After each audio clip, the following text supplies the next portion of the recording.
All right. After that very charming and very high spirit ending, let's just hope that the toy maker will get better. Hopefully. Again, this does Let's go move back on. to my wondering of how much of this is real and impacting the Again, real world, but how much of it is, again, just representation for Dracula's mind and whatnot. Really, I don't have time for you. They'll try. Thankfully, for an enemy like the summoner, the time relic works like a charm because it works essentially when you hit the enemy, it goes into like a time freeze, meaning that you can start bashing him. And the best thing about it, you also get an extra experience point for it. I'm absolutely hilarious.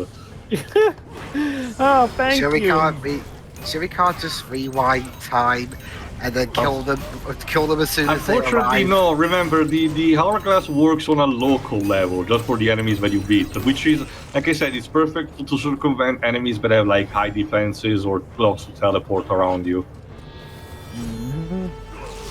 But to go over what Joe was saying, again, much like I guess with Agrius, it's, remember, this is still like a representation, so it's possible that one of two things. One, that Dracula has already dealt with the problem, and this is just him remembering how this happened, or two, the fact that this was part of how the castle was, and the real toy makers essentially stayed in suspended animation, even when the castle came down.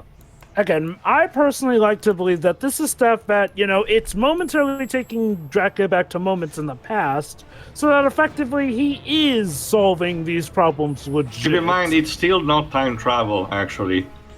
I know. It's more like, how do I put this? Interdimensional travel, except, well, technically sort of like the castle in a different state of being. Again, you have to remember, the approach that I suggested, this being more of an eldritch location than an actual physical place, it's probably the best description that can be given, which again, it does fit with how the castle in Castlevania actually is a lot of times.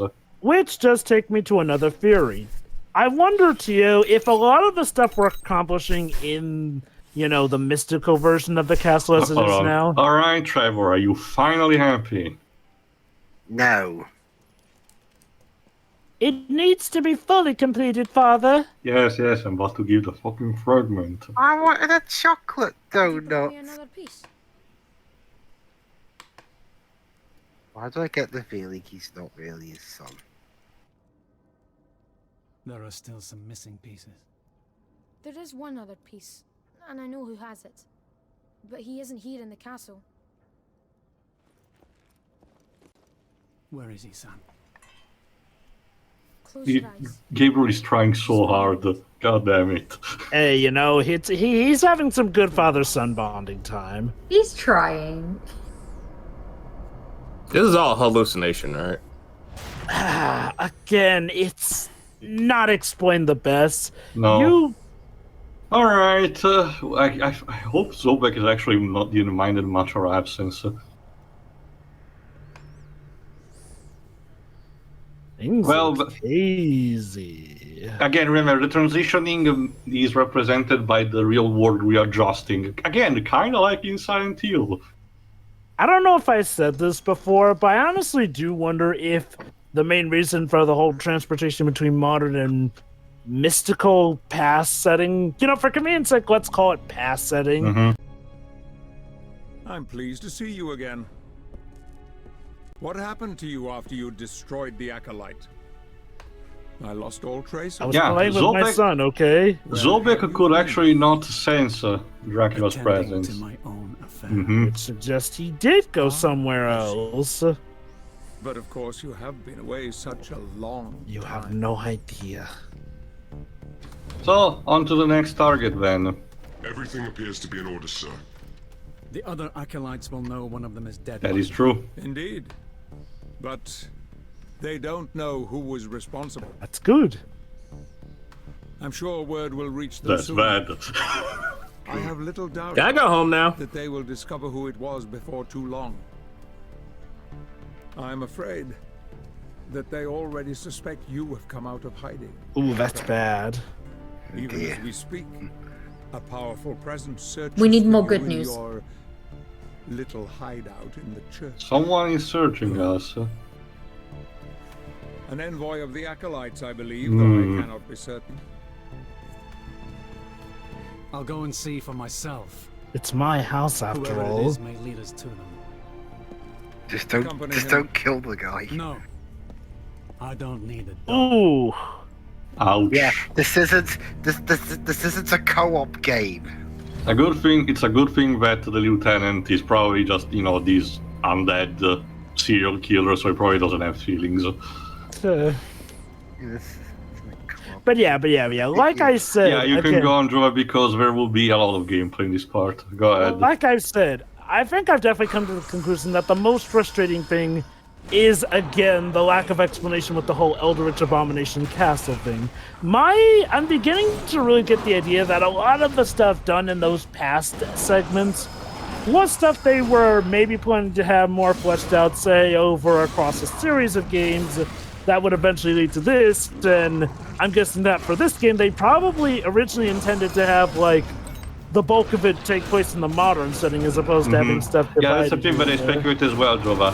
Though if you don't remember, keep in mind also for the rest in the audience that going again to the past to the past again, just metaphorically, to fix the memories and the soul of Gabriel does have a point. It's not just pointless padding.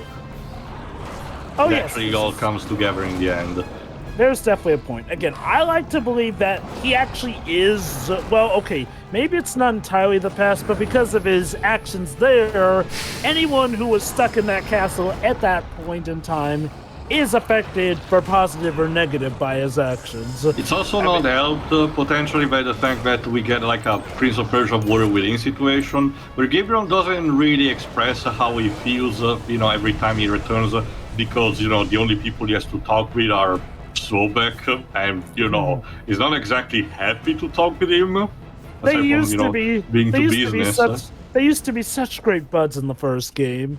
Friendship ended with Zobek. Now Chupacabra is my best friend. Oh God, how messed up is it that the Chupacabra is more of a friend than Zobek? Gabriel is really the guy desperate. who keeps trying to rip me off was more of a friend than the guy who betrayed me and tried Dead. to summon Satan. Deads in the first game, Chupacabra was literally constantly stealing our crap. So yeah, the guy who's been robbing us is now a better friend than most people. Well, I mean, we had Carmilla for a bit. She was We made out with her. Oh, that was neat.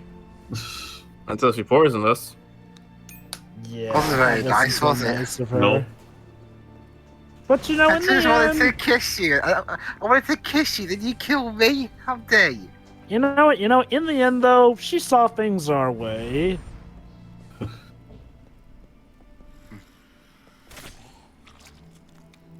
But yeah, again, I think I definitely have recollected how I felt. Okay. When I first played this game, still enjoyed it overall, but I think in a lot of ways, I'm not quite sure if I'm ready to call this better or worse than the first game, but I think it does feel less focused than the first game. That's not necessarily something that makes it better or worse, but it's definitely a detriment compared to the first game. Like, the first game had a clear-cut focus with what it wanted to do. This game, I won't say that this game doesn't know what it wants to do. It clearly does, but it really feels like it's juggling a lot more stuff than, is necessary. Or in the very least, what they explain as well. That's actually instead a good point. I might as well, considering again, this part is mostly gameplay driven. It will have like a couple of moments, that are more important, but for the time being. For Dweebs, Shira, Pedro, and Deji, since we're past the halfway point out on this, Ronderon the Chronicles tell us that Dracula himself faced the largest army that the Brotherhood of Light has ever brought together alone. Commanded by Ronderon Sevala, a million men and countless machines and titans of war laid siege of the castle for months. One night, the Prince of Darkness himself appeared defiantly and froze the hearts of every one of the soldiers present there. Feeling that it was in his hand to end the war, Roland ordered the army to stand its ground and face Dracula alone. What happened then is one of the greatest mysteries of history. We know that Dracula was defeated because he was never seen again. We also know that the entire army was massacred because no one returned home. But above all, we know that we defeated the forces of darkness. Lauren Roncesvalles destroyed the evil one, paying tribute to his own life and that of his entire army. On this very spot, the Golden Helms was found of God's paladin, savior of all mankind. Sure. Sure. So yeah, in the meantime, again, we're past the halfway point. Despite what me and Jova said, what do you think of your own, Dweebs? Of the story so far, you mean? Story, gameplay in general. Give you a small sample. I mean, the story so far is all right enough, I guess. I mean, I didn't think the story of the first game was anything that special either, although it was competently told at least. And I think that so far this is looking to be pretty much following that pattern. Would you say it's an improvement or maybe a bit of a downgrade? Or at the same level. Yes, but Jova, I am a maverick. I'm going to go with the one you didn't say, and that is, it's kind of the same. Well, that's what Tio said, though, so all bases covered. Well, you didn't say it, though, did you? And as for the gameplay... Played? Question mark? Yes. Go on, Dweebs. And as for the gameplay, I mean the gameplay itself does look to be a bit more improved over the previous one. It's a lot faster. Okay, a bit faster for a start. And I think they do a better job integrating the story into the gameplay, like we saw with the last boss fight. And yeah, that's me so far. I won't say any more because we haven't finished it yet. Sure. It was just, to know until this point. What about you, Pedro? No, I think the game looks fine for what it is. I mean, the gameplay is definitely refined since the first game, definitely.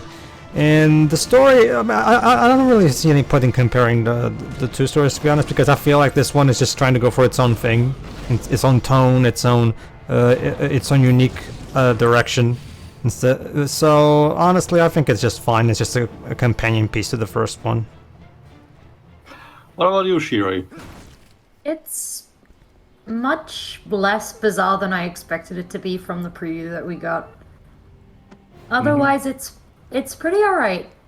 And that's Would you say it's better, lesser, or on the same level as the first Lords of Shadow game? But now the same. If you want to compare in the first place, like Pedro suggested, you can easily just, detach these two in different contexts. Yeah. No, same opinion so far. Okay. I guess to be fair, it might be best to get another raid when we've actually finished the game. Because... Obviously, it was just, a check marker so far. Like I said, the whole thing about the Toy Maker for me it has been the highlight for the castle section. Again, don't get me wrong, it's not like things are going to be bad from now on, but I just really like how it was presented, the music, the storytelling engine, even the puzzle level design, because it actually requires you to pay attention. Sure, you can spend hints essentially to know how to solve it, because the narrator repeats with more emphasis on the words that you need, but you don't get the same amount of experience points. So again, it rewards you for paying more attention to what it's telling. And again, it's also a nice boss fight, but it's not even scripted on that front, because you're still required to actually proper, deal with a menace gameplay-wise, rather than just being, a cutie collection, or, you need to be confined in an area or something. At this stage of the game, my favorite encounter was the Carmilla encounter, only because it encompasses a lot of what I like to see for this game. 1, a nice throwback to the original Lords of Shadow one. 2, frozen new material to it.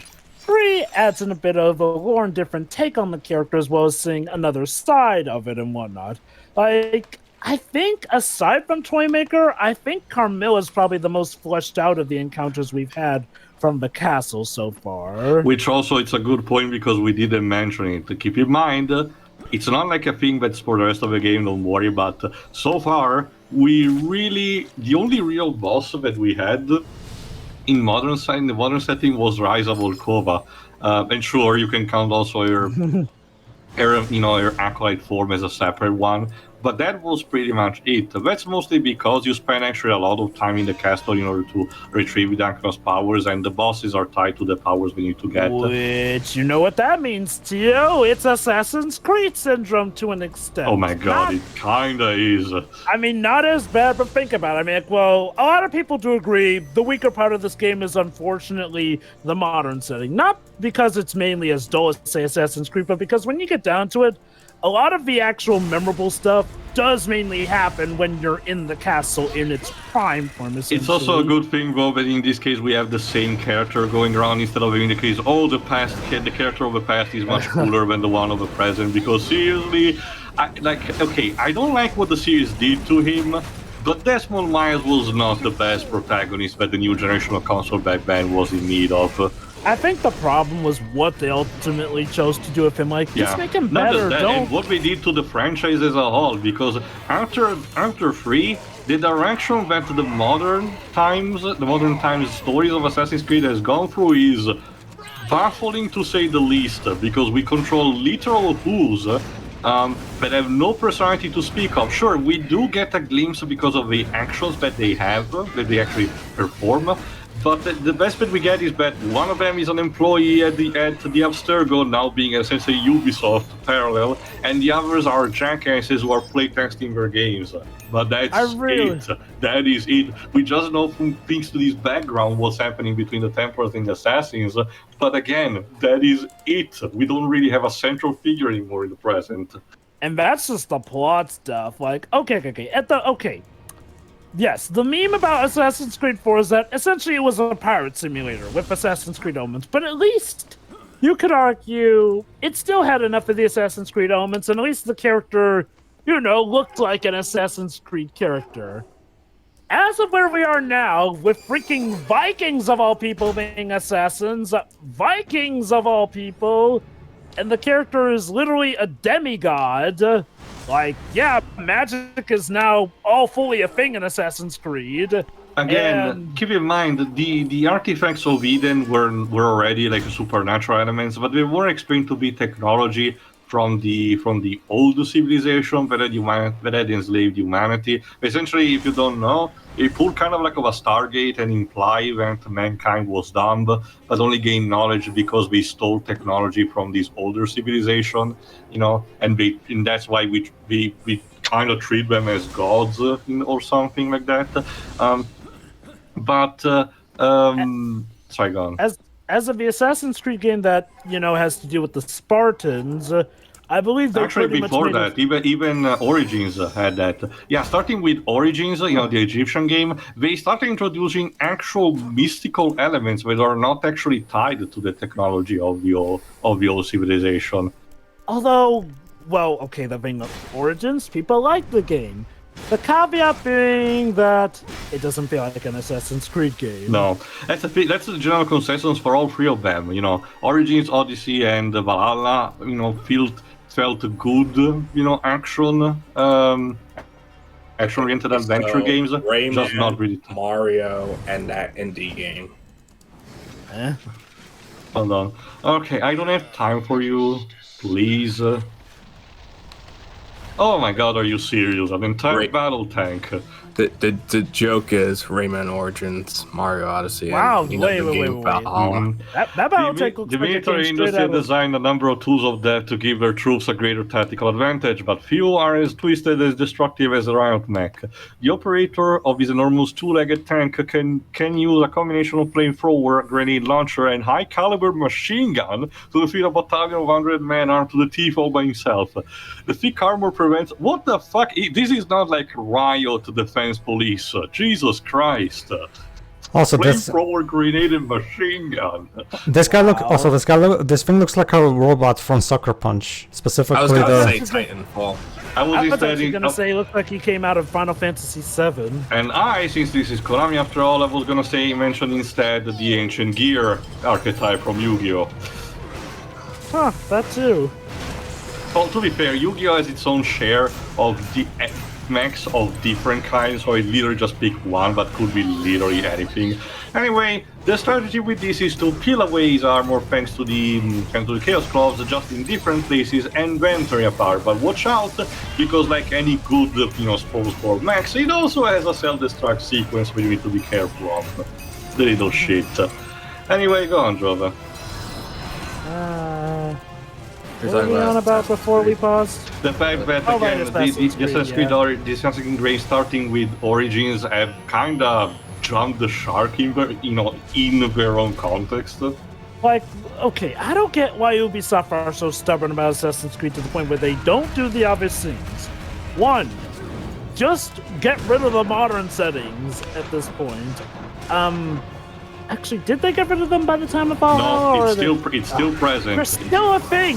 Look, it doesn't really matter. Even with the fact that supposedly the main antagonistic force of the present setting was killed in a comic book tie-in, even though, if I recall correctly, it might be a case of she was just repelled temporarily, but she can reform in a new body or something like that. She hasn't come back since, and that was 2011. I'm pretty sure I just heard that everyone got angry at the ending of 3. Okay. So here's the thing. Essentially, the main modern character was killed off unceremoniously, all for the sake of taking down this new evil. Only it turns out she survived, so everyone was excited to take her down. She got killed in a comic tie-in. Very anticlimactically, also, mind you. Which, I mean, look, comics are nice, but maybe that's not the best thing to do in a video game series. Like, seriously. That's like if Xehanort, the main bad guy of Kingdom Hearts, got defeated in a manga instead of Kingdom Hearts 3. It's, or Halo 4 forgot to add a villain in the novel. Also, Jova, you mean like in the Kingdom Hearts 2 manga where Zaldin doesn't get defeated by Sora, he retreats like a coward in Twilight Town, and Barry gets killed by a joke set of characters, the Vexen copies from the Chain of Memories, 4 coma sections of the manga. Because that's fucking stupid. As a Zaldin fan, I'm guessing you didn't like that. I really don't like the Kingdom Hearts manga in general. Really, I know that it has like an actual cult, not cult following, but an actual strong fan base. But I really cannot stand it. People say that the manga is better than the game. Shiro Amano has a nice art style. I technically prefer his Legend of Mana manga that he did, but. Because he has to adapt a story that is super long, he has to cut corners all over the place, and as a result, the few good moments that we have, I know that people love to meme that panel where Donald is explaining how the universe works. Even though in the actual translation he just says, they'll just get confused. Mm-hmm. But it is useful because it actually gives a better context and explanation of what's going on, But those are like few scarce moments where few in between a lot of things that are already cut, and then he inserts his own kind of different materials that diverge from source material, which for a series like that, which had already the aforementioned cuts, is not something that it can't afford of. So the end result is this kind of weird Frankenstein monster that it's easily its own continuity, because it has things that happen in different ways, despite having the same key points. So you might as well just stick to the main games at this point. Man, anyway. I really want to know how you would feel about the Pokemon manga. Hold on. This the Pokemon got some continuity anyway. Of Dracula's castle, destroyed by the Brotherhood of Light, down to the Foundation. Today, few places remain. The purpose of this memorial is that we never forget the inner sanctum of the Prince of Darkness, the worst monster ever to walk the earth, stood here. We were able to defeat him then. Today we're able to live in peace with the same place where he terrorized the world. Ha ha. Feel the irony. But that's the thing, Dej. For a series like that, I'm not really sure. Again, for Pokemon, it's like Pedro said. I can actually skip this, don't worry. I can actually understand that, considering the games have, at least back then, had little continuity to begin with. So to me, as long as they pay respect to the source material, they can. And from what I heard, the manga does it. that's my problem that I have with the anime and why. TL, they turned the Elite Four into a prototype Team Plasma, where their plan was to kill all humanity. Okay, It's interesting. I know Didn't, better. um, too much. Hold on. One at a time. Let Theo go first. I don't know which specific manga you're referring of. Adventures. And I don't know which I was referring of. It could be Electric Tail or Pikachu or something else. No, Probably. Adventures. Oh no, It's I'm speaking from the one that I saw. I don't remember. Hold on, we're about to get actually. If I recall correctly, the next boss.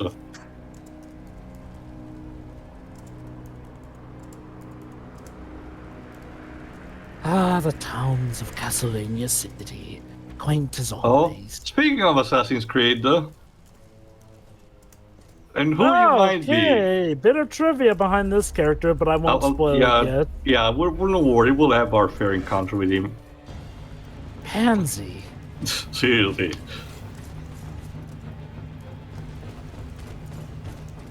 Yes, you're gonna totally outrun Dracula, boy.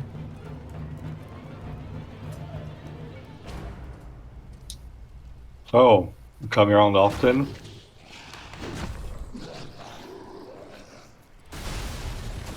There's our next boss fight, although we don't really face him here now. Abaddon. I guess he's gonna be busy for a while. Let's get them. Or Virgil. Wait, what was the Tragar doing there? Sorry, Leaves? For some reason, that guy reminded me of the host from Nightmare. I was like, what was he doing here? I actually didn't know that. Nasty. Anyway, a man with an unknown face walks swiftly through the city, avoiding the wandering dark forces. Zobek noticed the enormous power emanating from his being, a power different from the one of Satan's acolytes, a power even more familiar. What is its identity? Where does the energy come from? What activities is conducting in the city?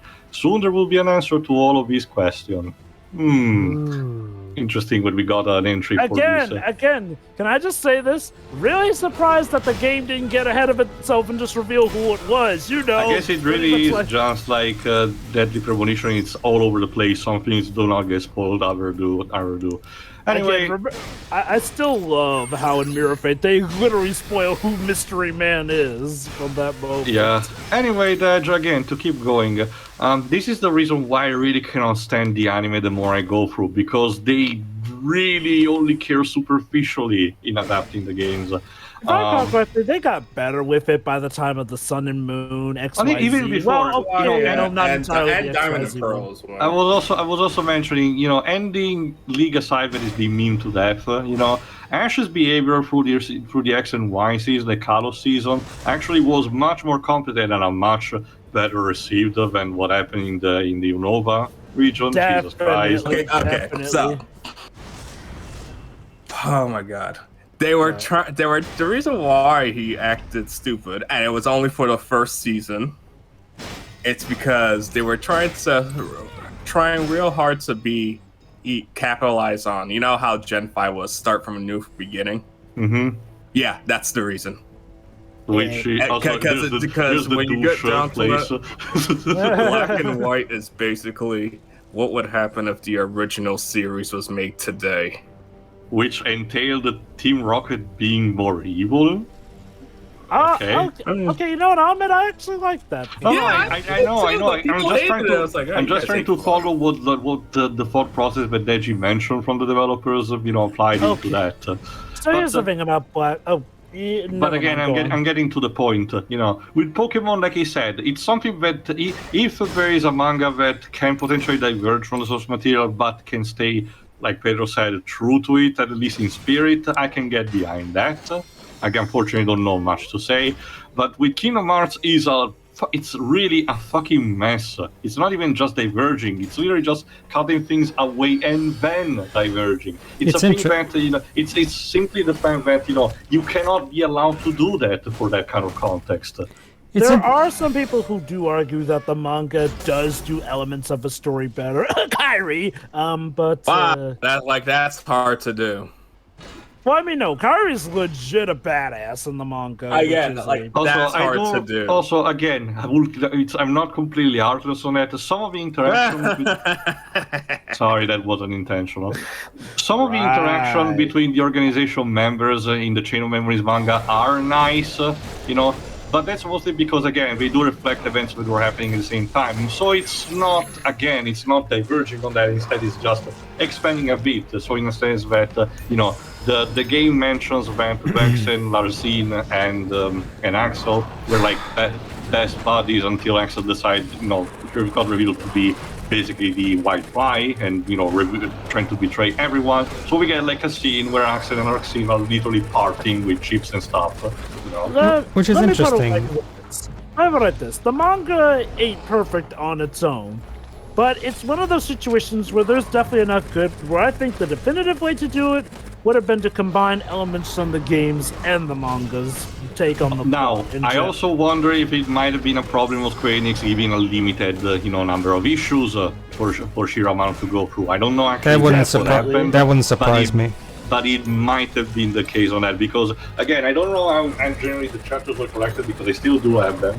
But the Kingdom Hearts manga that I do have, like for the first game, it's like 4 issues or something, and for the first half of the second game, it's like 5 issues, if I recall correctly. Yeah, but, yes, Pedro? No. I can see that being the case too, considering the limited number of episodes the World Ends With You anime also got to tell a story. But it's interesting, Deji, correct me if I'm wrong, because I remember hearing a few years ago that apparently Satoshi Tajiri himself did pronounce himself as saying that he was a really big fan of how the manga did things.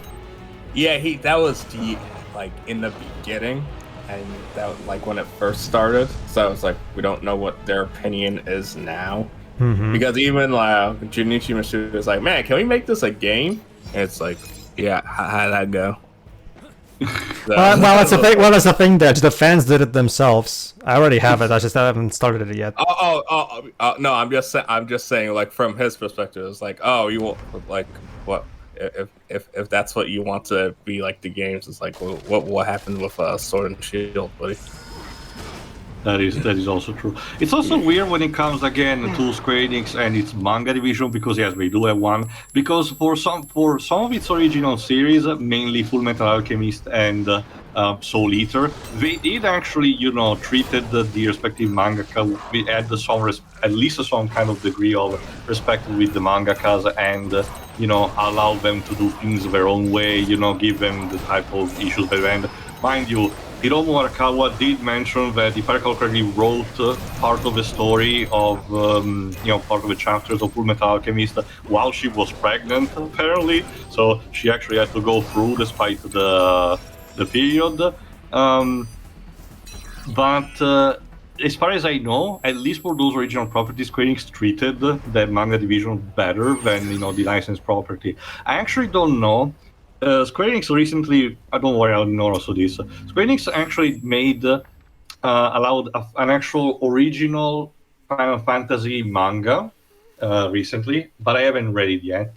It's more of an isekai story that's more tongue-in-cheek from what I heard, So I actually don't know what it is, but I've been told that it's a bit better than most of its licensed manga properties, because other games did have manga adaptations ever since their inceptions. Final Fantasy II actually had a manga adaptation where subsequent versions of the games and crossover appearances take inspiration from, like the name of the Emperor. The Emperor is not actually named in the original game, nor its source material, but in the manga it's actually given Emperor Matthäus Palamisia, and subsequent appearance and Dissidia actually confirm that is his name.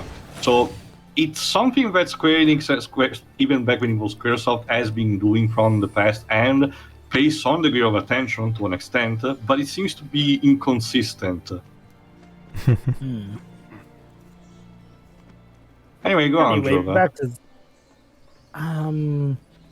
But yeah, bringing it back to this game in regards to Assassin's Creed and whatnot, I really do wonder, the modern stuff, ironically enough, despite being supposedly the main selling point of this game, the modern stuff does sadly feel a bit tacked on in this game. Again, now it's nowhere near as bad as Assassin's Creed because at least some interesting stuff does still happen in the modern settings. But it is to a point where, yeah, you ask most people, they mainly remember mostly what happened in the Pocket Dimension past setting. There are, like, I'd say, okay, there still is Zobek in the modern settings, we've got that. And I would say that there are two other big elements of the modern setting that do stick out. But again, I feel like, okay, let's compare this to something like Castlevania Dawn of Sorrow or whatnot, which again uses its modern setting to its advantage in stuff like, you know, the weapons or whatnot, showing that this is a more modern era and even showing how some people are. Sorry, Joe, I'm not going to read this, but just to make a note, this memorial actually praises the Bernard family for the goodwill that they did for the citizens.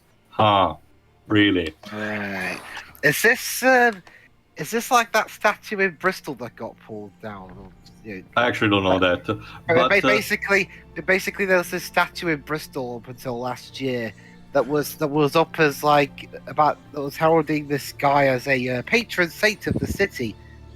Then it turned out, then it transpired. I mean, for quite a while actually, that the guy was also doing a lot of really. I think I know what you're talking about because it has applied to. Sorry, it has been applied to a global scale, but again, it's a very touchy subject. And that's all I'll say on the subject. It just kind of reminded me of that. But no, the statue of really shitty guy is up as. Anyway, the memorials. No, it's just to mention briefly, the memorials that are in the city are there just to have a minor case of comedy by mentioning the fact that, the people believe that evil is being defeated, and, these people that we the player know are assholes, were actually, where they believe they were benefactors to them, so that's the hilarity in that. But that's it. Go on, Jova. Yeah, drink your heart, please. I'm not going to say, I would have this game be, a completely different way, because, no. The mix of modern and past is a neat one as well. I just, again, feel like it was not as focused as it could have been. Which is, okay, it's a bit of a quagmire in this regard here. Do you take, not as focused, but still a decent venture, or technically more focused than what Assassin's Creed gave us? And that's even before, the game starting with Origins and whatnot. Keep in mind also, there are a couple of moments in the game, regardless of the time where you are, that do feel a bit stupid, and they do feel like they were actually mandated by Konami, as we will see how this part actually ends. Again, I think my biggest disappointment with the game is not necessarily the game itself, but just for circumstances surrounding it. Again, it makes you wonder generally, if things have gone the way Mercury's team actually wanted without Konami decided to fart on itself during those particular years, if things could have been different. After all, we do know that Metal Gear Solid 5 had an entire, third act that was literally cut away because of this. So, by Konami trying to hide that. So we do know that a similar scenario might have been possible for it. Not in a sense of things that, entire epilogue. Don't worry, the story does have a definitive conclusion ending, even though it's probably something that you might not like. Also, I don't know. For the way you worded it, Joe, I mean, ranking a game down just because of its development is a bit... No, Dribs. I'm not ranking it down for it. What I'm saying is, the thing I'm disappointed about the most. That doesn't necessarily affect how I feel about the game. I'm just pointing out my disappointment with it. Okay, let me put it in a different way. I'm disappointed that this game is clearly not as keen as it could have been, because... And, again... There are multiple factors to that in regards. The obvious one, of course, starting with executive meddling, but like I said, also somewhat a lack of focus. Again, and it's not even like a thing where Mercury's team was forced to do something that they did not even like. Like they mentioned, they actually did want to get to the modern setting sooner or later anyway. So it wasn't literally a matter of just patience. And one thing we do have to remember. Not all the problems are caused by Konami. There were, again, some things that they threw in for whatever reason or not, which did not stick the landing as well here. Again, I'm sort of chalking that up to being because they realized this was probably going to be it, so they threw in everything for, you know, the sake of being able to leave its mark here and there. I do wonder if that may have ended up hurting the game. Again, it really is hard for me to gauge how I feel about this game in regards to, you know, the series in general. Like, okay, let me put it like this. During the first game's commentary, we pretty much went on and on about how pretty much everything came together marvelously. Sure, the gameplay could maybe get a bit repetitive from time to time, and but the that was performance certainly wasn't. The in-game performance, mind you, wasn't exactly stellar. But that was offset by just how well put together everything was. Like, and again. The gameplay was still good enough, so it's not like we're throwing gameplay out the window. No, the production values, everything felt very well planned out here. The story and everything flowed together marvelously. Whereas here, again, maybe due to the difference and whatnot, it feels like the ideas are still good, but they aren't put together as well, if you catch my drift. Like, let me put it like this. Think about it like a meal, where every piece of the meal on its own is great, but when you put them together, they don't make for the best combination with how they're oriented. What do you think, Theo? Experience told me that food analogies are not the best to be done, Jova, but I get what you mean. Yeah, again, it really is hard to gauge. And I think I can still say I do still like this game, though. And I like it enough that I really did kind of want to see more, even though they did thankfully give a, let's call it, conclusive enough ending. It may leave you confused, but it's not even confused, Jova. Again, I do wonder. It's not even like anger-inducing, but I just really do wonder what the others will think. But again, all in due time. Would you say it fits that Simpsons quote about endings to you? Can you remind me? Stop the Simpsons. Basically, Marge, I'm confused. Is this a happy ending, or sad ending, or bittersweet ending? It's an ending. That's all you need to know. I suppose. Well, no, not exactly in terms of variety, but anyway, all right. Gabriel, maybe you should have tried something deeper. No, that's good because it created a potential passage for us. We just need to freeze over that waterfall. You think he would have just, jumped across that bridge before it collapsed? Sometimes, Jova, sometimes even Gabriel just needs, what's it about? Turn your brain off day. Also, so here's the thing.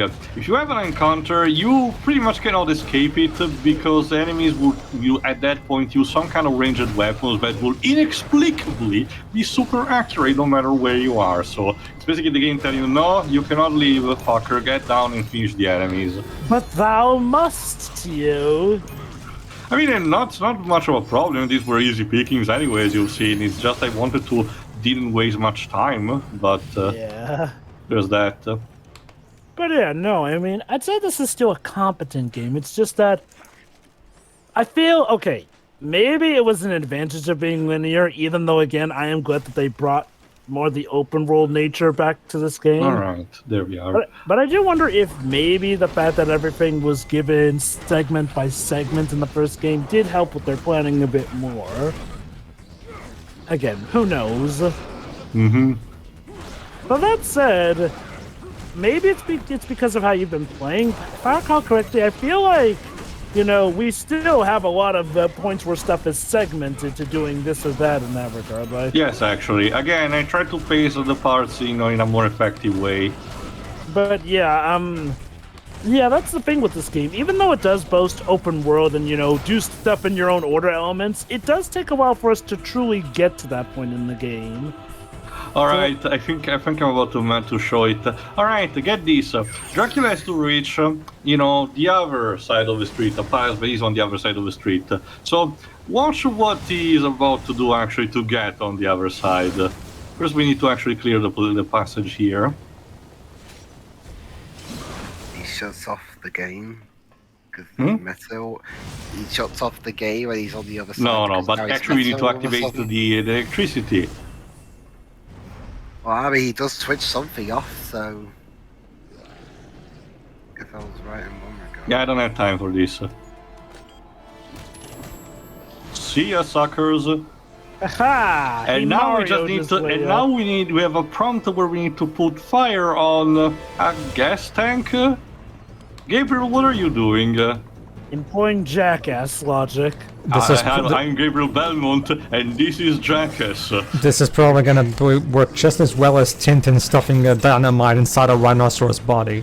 Basically. Here we go! Gabriel, what the fuck are you doing? He's about Whatever to the fuck ride he the wants. bomb! To be fair, Gabriel would survive this. It's not even that. Again, I want to remind you, this is still a Castlevania game, by the way. They really like Bayonetta and Platinum games. Yeah, I can start to see That that. would explain a lot, actually, for this game. Can't So, wait till yeah. Metroid Dread has something insane.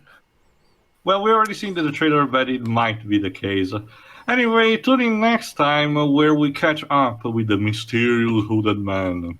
See you then. Yeah. Then. See ya. Oh, spooky, see it.